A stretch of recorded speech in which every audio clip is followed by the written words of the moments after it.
Hello students,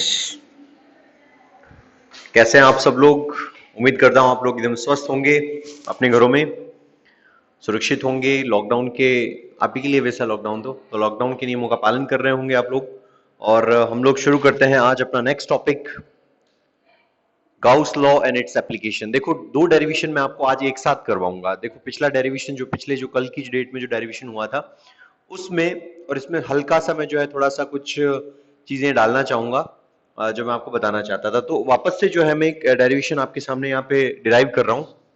और यहां हम लोग जो चीज डिस्कस करने वाले हैं वो है इलेक्ट्रिक फ्लक्स या electric field due to non conducting charged surface की वजह से हम लोग इलेक्ट्रिक फील्ड फिर से निकालने वाले हैं। देखो, आपके पास जो डेरिवेशन है, बेसिकली डेरिवेशन क्या है, अगला एप्लीकेशन ही नेक्स्ट एप्लीकेशन है। हमने लास्ट एप्लीकेशन किया था electric field due to infinitely long linear charge density की वजह से। अभी हम लोग आज करेंगे electric field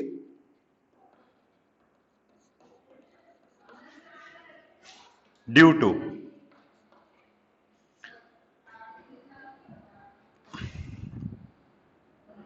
electric field due to non conducting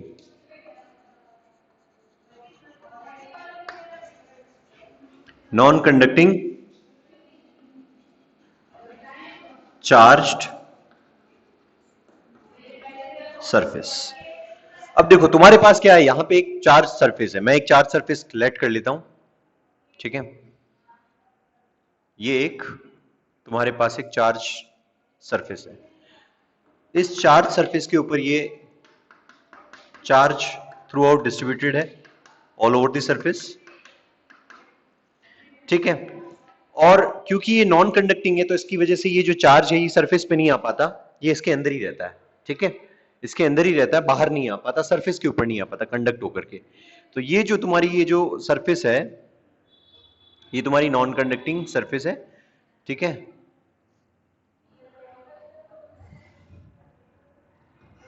ये नॉन कंडक्टिंग शीट है।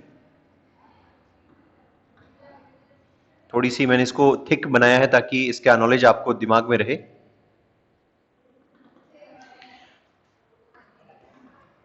ओके, तो इस नॉन कंडक्टिंग थिक सरफेस की वजह से आपको इससे कुछ आर डिस्टेंस के ऊपर, यहां ये आर डिस्टेंस के ऊपर एक पॉइंट पी है, यहां पे निकालना है इलेक्ट्रिक फील्ड। अब इस इलेक्ट्रिक फील्ड को कैलकुलेट करने के लिए तुम लोग क्या करोगे, सबसे पहला काम हमेशा पहला काम ये होगा कि ये चेक करना है कि क्लोज सरफेस है या नहीं है। ये इसके कुछ 3 या 4 स्टेप्स होते हैं, वो 4 स्टेप्स को आपको यूजुअली फॉलो करना होता है। तो पहला स्टेप क्या है, ये चेक करना कि गाउसियन सरफेस है, ये क्लोज सरफेस है या नहीं है। तो क्या ये क्लोज सरफेस है, नहीं है। तो क्लोज सरफेस नहीं है तो दूसरा काम क्या है, इमेजिन करना, लेट करना कि आपके पास कोई क्लोज सरफेस है, ठीक है, उस क्लोज सरफेस को बनाना, ठीक है। तीसरा काम, वो क्लोज सरफेस कैसी होनी चाहिए, सिमेट्रिक होनी चाहिए। तो मैं एक सिलेंडर फॉर्म कर देता हूं, यहां पे एक सिलेंडर जो है, ये सिलेंडर यहां पे बन जाता है। ये सिलेंडर क्या है, एक टाइप का ऐसा सिलेंडर जो इसको पेनिट्रेट करता हुआ, एक हिस्सा यहां से इसको पेनिट्रेट कर रहा है और दूसरा जो है दूसरी तरफ से ये जो है हिस्सा इसका बाहर निकल रहा है। अब ये सिमेट्रिक होने की वजह से पीछे से भी इसकी डिस्टेंस यहां तक ये आर है और आगे से भी इसकी डिस्टेंस यहां तक ये आर है, दोनों ही डिस्टेंसेस इसकी आर है, ठीक है। तो यहां पर हमारे पास टोटल कितनी सरफेस है, सरफेस नंबर 1, ये हो गई सरफेस नंबर आपके पास 2 और इधर है आपके पास सरफेस नंबर 3, ठीक है। अब इलेक्ट्रिक फील्ड जो होगा वो पीछे भी निकलेगा आगे भी निकलेगा, आधा आधा इलेक्ट्रिक फील्ड डिवाइड हो जाएगा। तो इधर जितना इलेक्ट्रिक फील्ड निकलेगा, मान लो इधर जो इलेक्ट्रिक फील्ड निकल रहा है वो कितना है, वो है ई। इधर कितना इलेक्ट्रिक फील्ड निकल रहा है, वो है ई। ऊपर की तरफ कोई इलेक्ट्रिक फील्ड नहीं जा रहा, समझ गए बात अच्छे तरीके से। अब इसका सरफेस 1 का एरिया वेक्टर किधर है, इस डायरेक्शन में। सरफेस 2 का एरिया वेक्टर किधर है, इस डायरेक्शन में।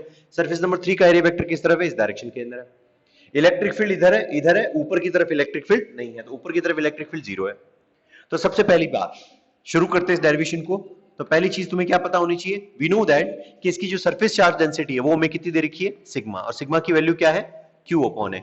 हमने इसका एरिया जो है वो एरिया कितना माना है, ए है, हमारे पास गिवन होगा इसका एरिया कितना है, ए है, और इसको जो इसके ऊपर सरफेस चार्ज डेंसिटी है वो कितनी है, सिग्मा है। हमें ये नहीं पता कि इसके ऊपर चार्ज कितना है, तो मान लिया मैंने कि इसकी जो छोटे छोटे हिस्से टुकड़े कर दूं मैं, तो इसका पूरा एरिया ए है, तो ए के छोटे छोटे टुकड़े किए तो कितने एरिया बने, डी ए बने। कितने छोटे छोटे एरिया, डी ए बने। तो मैंने ये कहा कि डी ए एरिया में कितना चार्ज है, डी क्यू चार्ज है, ठीक है, डी एरिया के अंदर डी क्यू चार्ज है, तो यूनिट एरिया में कितना चार्ज हुआ, d q upon d A, and that is equal to sigma also. तो ये किसके इक्वल है, d q upon d A भी सिग्मा के इक्वल है।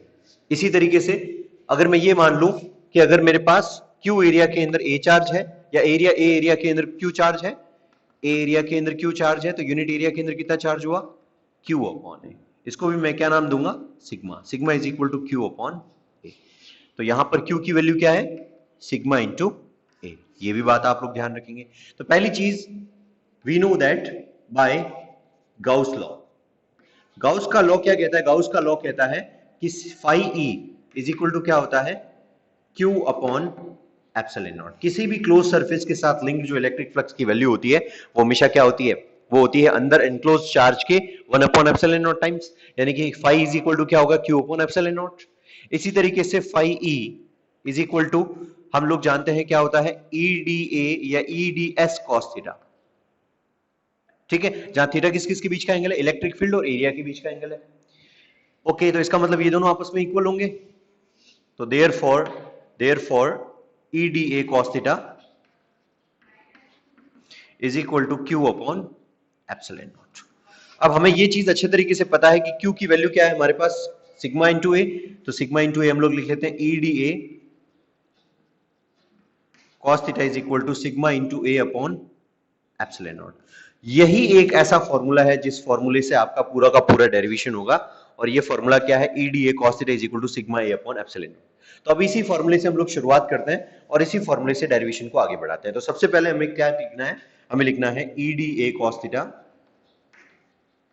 E D A cos theta is equal to sigma A upon epsilon naught. आ गई बात समझ में, sigma A upon epsilon naught. E D A cos theta is equal to sigma A upon epsilon naught. अब हमें निकालना क्या है, E D A cos theta. हमें कैलकुलेट ये करना है E D A cos theta, हमें कैलकुलेट करना है E D A cos theta. तो ईडीए कॉस थीटा यहाँ पे देखो कितने कितने हैं, इस सरफेस के साथ भी इलेक्ट्रिक फील्ड लिंक्ड है, इस सरफेस के साथ भी लिंक्ड है, इसके साथ भी हो सकता है कुछ लिंक हो, या एंगल के थ्रू हमें पता चलेगा कि एंगल क्या है इन तीनों के बीच में। तो हमें तीन सरफेसेस के अंदर इसकी कैलकुलेशन करनी पड़ेगी। तो फाई जो है, फाई नेट की जो कैलकुलेशन है वो तीन सरफेसेस के अंदर होगी। सबसे पहले integration surface number 1 EDA cos theta, फिर plus integration for surface number 2 EDA cos theta, फिर plus integration surface number 3 EDA cos theta. अब तो मुझे एक बात बताओ, सरफेस नंबर 1 ये रही, इलेक्ट्रिक फील्ड इधर, और सरफेस नंबर 1 का एरिया भी वेक्टर भी इधर भी इसी तरफ, तो इसका मतलब दोनों के बीच में एंगल कितना हुआ, 0 डिग्री। फिर सरफेस नंबर 2 ये वाली है ना, जो आपका सिलेंडर है उसकी ये वाली सरफेस, कर्व्ड सरफेस। तो कर्व्ड सरफेस का एरिया के वेक्टर किधर है, ऊपर की तरफ, हमेशा बाहर की तरफ होगा। तुम चाहो तो नीचे की तरफ भी ले सकते हो, लेकिन हमेशा आउटवर्ड होगा। तो ये सरफेस नंबर 2 का एरिया वेक्टर, ठीक है, और एरिया वेक्टर की डायरेक्शन ऊपर की तरफ, और इलेक्ट्रिक फील्ड तो इधर, तो दोनों के बीच में एंगल कितना हुआ, 90 डिग्री। तो यहाँ cos 90 आ जाएगा। फिर यहाँ पे सरफेस नंबर 3 इधर और इलेक्ट्रिक फील्ड भी इधर, तो दोनों के बीच में एंगल कितना, 0 डिग्री। तो इसका मतलब ईडीए cos 0 डिग्री, cos 0 की वैल्यू कितनी, 1, cos 0 की वैल्यू कितनी, 1, cos 90 की वैल्यू कितनी, 0। तो ये वाला जो सरफेस नंबर 2 है, इसके साथ फ्लक्स बिल्कुल कैलकुलेट नहीं होगा, क्योंकि ये 0 हो गया पूरा का पूरा सरफेस नंबर 2। तो बचा कितना हमारे पास, surface number 1 and surface number 3। तो मैं सरफेस नंबर 3 को यहां लिख लेता हूं, और cos 0 की वैल्यू हो गई 1, तो ये हो गया प्लस इंटीग्रेशन ईडीए ऑल्सो। ठीक, ये सरफेस नंबर 3। अब सरफेस नंबर 3 को हम लोग हटा देते हैं, 1 को हटा देते हैं। अब ई इलेक्ट्रिक फील्ड दोनों के अंदर कांस्टेंट है, बाहर आ गया, phi net is equal to electric field constant, integration किसका, डीए का। फिर इलेक्ट्रिक फील्ड बाहर, इंटीग्रेशन किसका, डीए का। डीए सबको ऐड किया तो क्या आएगा, पूरा पूरा एरिया ए। भाई मैंने ए को ही तोड़ तोड़ करके क्या बनाया था, छोटा छोटा पार्ट डीए बनाया था, तो फिर से डीए का सबको इंटीग्रेशन कर दूंगा तो क्या बन जाएगा, पूरा का पूरा एरिया ए बन जाएगा। तो phi net is equal to क्या बन जाएगा हमारे पास, E into A plus E into A. ये कितना हो गया, 2EA। तो सिंपल हमारे पास फाई नेट की वैल्यू क्या है, इसकी जगह क्या आएगी, 2EA। 2EA is equal to phi A upon epsilon naught. तो हमारे पास क्या आया, 2EA upon 2EA is equal to sigma A upon epsilon naught. A से ए कैंसिल आउट हुआ, तो इसका अर्थ ये हुआ कि 2E इज इक्वल टू क्या है, सिग्मा अपॉन एप्सिलॉन नॉट, यानी कि 2E is equal to sigma upon epsilon naught आया। इसका मतलब E इज इक्वल टू क्या हो जाएगा, sigma upon 2 epsilon naught. Simple, यानी इलेक्ट्रिक फील्ड चाहे इधर देखो चाहे इधर देखो, इलेक्ट्रिक फील्ड की वैल्यू कितनी आएगी तुम्हारे पास, sigma upon 2 epsilon naught. Simple सी बात है। अब सीधी सी बात सुनना, क्या इलेक्ट्रिक फील्ड का आर के साथ कोई रिलेशन है? क्या इलेक्ट्रिक फील्ड आर से कोई अफेक्ट करता है आर इलेक्ट्रिक फील्ड को? जवाब है नहीं। अगर इलेक्ट्रिक फील्ड आर से अफेक्टेड नहीं है तो इसका मतलब चाहे आर कितनी दूरी पे चला जाए, चाहे आप इधर इंफिनिटी चले जाओ चाहे इधर इंफिनिटी चले जाओ, किधर भी चले जाओ, ये इलेक्ट्रिक फील्ड की जो वैल्यू है वो कभी चेंज नहीं होगी, वो वेरिएबल नहीं होगी, ठीक है, वो चेंज नहीं होगी। इसका मतलब आर के साथ इसका कोई रिलेशन नहीं है। इसका मतलब इसका ग्राफ जब तुम देखोगे तो ये इधर इलेक्ट्रिक फील्ड, ये इधर आर, तो ये कांस्टेंट रहेगा। दूरी बढ़ने के साथ इलेक्ट्रिक फील्ड हमेशा क्या रहेगा? कांस्टेंट। जबकि सिग्मा के साथ इसका रिलेशन कैसा है? डायरेक्ट रिलेशन है, तो ये ग्राफ कैसा जाएगा? ऐसा स्ट्रेट। तो बुक के अंदर आपके पास ये ऐसा सीधा जाने वाला ग्राफ भी होगा, ठीक है। तो बुक भी अपने पास रखनी है और बुक को पास में रखते हुए साथ में आपको ये असेस करते हुए चलना है कि क्या चीज हमने देख ली है और क्या चीज जो है हमें और ज्यादा आगे उसके अंदर फाइंड करनी है, ठीक है। बढ़ते हैं अगले डेरिवेशन की तरफ। ये क्या था आपके पास? नॉन कंडक्टिंग सरफेस थी। अब हम लोग आगे बढ़ेंगे और बात करेंगे कंडक्टिंग सरफेस के बारे में। ये एक्चुअली पिछली क्लास का डेरिवेशन था जो थोड़ा कुछ बच्चों ने कहा सर कट गया है, थोड़ा हिस्सा कुछ बच गया है, थोड़ा नीचे दिखाई नहीं दे रहा, तो मैंने छोटे से हिस्से के अंदर फिर से इसको कर दिया। अब अपन अगली तरफ बढ़ते हैं। नेक्स्ट चीज है कंडक्टिंग, ठीक है। अब हम लोग कंडक्टिंग चार्ज सरफेस की वजह से इलेक्ट्रिक फील्ड निकालेंगे। तो अब हम लोग गाउस लॉ की हेल्प से कंडक्टिंग सरफेस का इस्तेमाल करेंगे। तो ये हमारे लिए अब क्या फिर से नया डेरिवेशन हो गया, कंडक्टिंग। इतनी देर हम लोग बात कर रहे थे नॉन कंडक्टिंग की, अब आ गई आपके पास कंडक्टिंग। तो ये हटा देता हूं बाकी सारा। चार्ज डेंसिटी सेम रहेगी, एरियल जो चार्ज डेंसिटी है वो कितनी है, इस पे भी सिग्मा ही रहेगी। तो फिर से क्योंकि ये कंडक्टिंग है तो मेरे पास ये एक और सरफेस है, इसके ऊपर चार्ज कितना है, ये चार्ज है, ठीक है।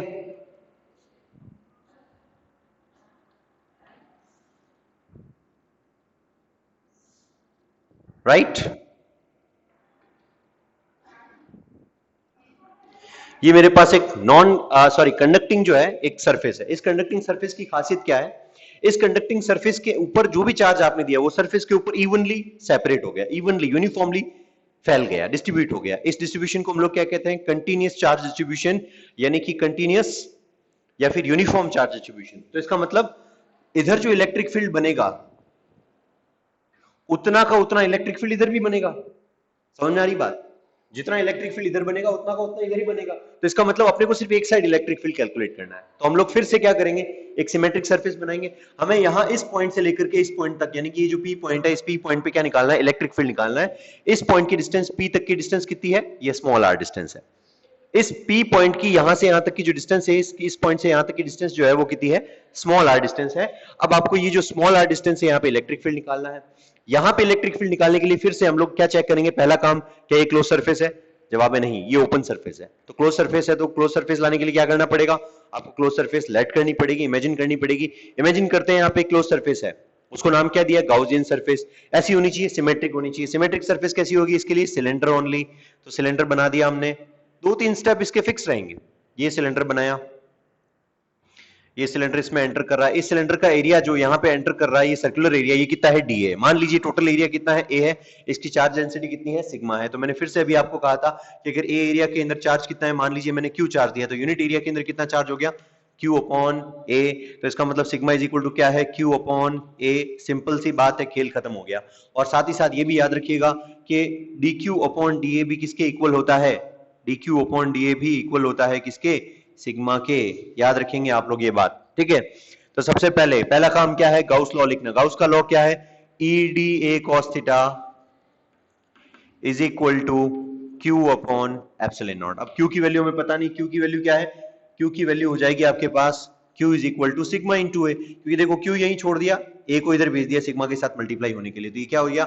Sigma into A upon epsilon naught. तो EDA cos theta is equal to sigma A upon epsilon naught, ठीक है। नाउ तो अब हमारे पास क्या आता है? अगली चीज, नेक्स्ट चीज जो है वो है EDA cos theta is equal to sigma A upon epsilon naught. Final, आगे बढ़ते हैं। अब हमें पहले ये कैलकुलेट करना है, फिर इसको इसके इक्वेट कर देना है। तो EDA cos थीटा यहाँ पे कितने स्टेप में होगा? 2 स्टेप में कैलकुलेट होगा, एक इस सरफेस के लिए और एक इस सरफेस के लिए, क्योंकि 2 सरफेस है इसके अंदर, इस सिलेंडर के अंदर, एक सरफेस ये, एक सरफेस ये। पीछे की तरफ तो निकला हुआ नहीं है, पीछे की तरफ कैलकुलेट नहीं करना तो तीसरी सरफेस नहीं होगी। तो फाइनाइट दो स्टेप में कैलकुलेट करेंगे। सरफेस नंबर 1 के लिए EDA cos थीटा, फिर सरफेस नंबर 2 के लिए प्लस इंटीग्रेशन सरफेस नंबर 2 के लिए EDA cos थीटा। अब सरफेस नंबर 1 मान लिए ये सरफेस नंबर 1 है, ये सरफेस नंबर 2 है। सरफेस नंबर 1 के लिए, सरफेस नंबर 1 के लिए इधर देखो इलेक्ट्रिक फील्ड भी इधर ही बनेगा, इस साइड जाएगा, और एरिया वेक्टर भी इधर है, तो दोनों के बीच में एंगल कितना हुआ 0 डिग्री, ये आ गया 0 डिग्री।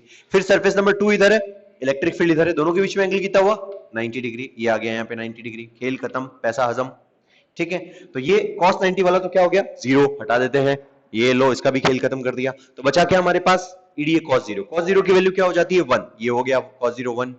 बचा गया आपके पास इंटीग्रेशन EDA, तो इसको हम लोग आगे फाइनल क्या लिख लेंगे, phi net is equal to, E constant है बाहर आ गया तो इंटीग्रेशन किसका DA का, EDA ऐड हुआ तो क्या बन गया A, छोटे छोटे DA मिलके क्या बन जाएंगे A बन जाएंगे। सबका इंटीग्रेशन किया तो जोड़ा तो क्या बना A बना, तो ये क्या हो गया E इंटू A। अब इसका मतलब फाइनेट किसके इक्वल आया E इंटू A किसके इक्वल है sigma A upon epsilon not. Therefore भाई हमने क्या निकाला अभी EDA cos थीटा ही निकाला, EDA cos थीटा का इंटीग्रेशन करने से क्या आया EA आया, तो EA किसके इक्वल है Q अपॉन एप्सिलॉन नॉट, तो हमने लिखा EA is equal to sigma A upon epsilon naught. A से A क्या हुआ कैंसिल आउट हुआ, तो A की वैल्यू क्या है हमारे पास सिग्मा अपॉन एप्सिलॉन नॉट। तुम सोचोगे ये तो मैंने पहले देखा है, अरे ये नहीं देखा तुमने, वो था नॉन कंडक्टिंग के लिए। नॉन कंडक्टिंग के अंदर क्या था सिग्मा अपॉन 2 एप्सिलॉन नॉट था, याद है तुम्हें, नॉन कंडक्टिंग के लिए क्या था सिग्मा अपॉन 2 एप्सिलॉन नॉट। ये कंडक्टिंग है, कंडक्टिंग के अंदर क्या होगा सिग्मा अपॉन एप्सिलॉन नॉट। अब इसका भी R के साथ कोई रिलेशन है नहीं है, तो इसका मतलब इलेक्ट्रिक फील्ड और R का जो ग्राफ है वो कैसा जाएगा स्ट्रेट लाइन जाएगा। और इसी के साथ इलेक्ट्रिक फील्ड का अगर सिग्मा से रिलेशन देखूं तो वो कैसा जाएगा ऐसा स्ट्रेट लाइन जाएगा, E और R के बीच में रिलेशन। ठीक है, तो ये जो था वो था कंडक्टिंग के लिए। अच्छे से पॉज करके इसको बढ़िया से नोट कर लो और नोट करने के बाद आगे बढ़ो। ठीक है, ये हो गया। अब अगला जो है डेरिवेशन जो है electric field due to non conducting या कंडक्टिंग स्फीयर, वो हम लोग करेंगे अपनी नेक्स्ट क्लास के अंदर। तब तक आप अपना ध्यान रखना, सुरक्षित रहना, और नोट्स, अरे भाई नोट्स देता हूं मैं तुम्हें, बहुत जल्द देता हूं, है ना, रोज रोज तुम परेशान मत हो, मैं बहुत जल्द तुम्हें नोट्स प्रोवाइड करवा दूंगा। थोड़ा क्या शाम को थोड़ा शेड्यूल थोड़ा हेक्टिक रहता है, मुझे याद दिला दिया करो, शाम को मुझे याद दिला देना, है ना, शाम को मुझे मैसेज कर देना, मैं नोट्स अपलोड करवा दूंगा तुम्हारे। ठीक है, ठीक है भाई, चलो मिलते हैं बाद में वापस, थैंक यू।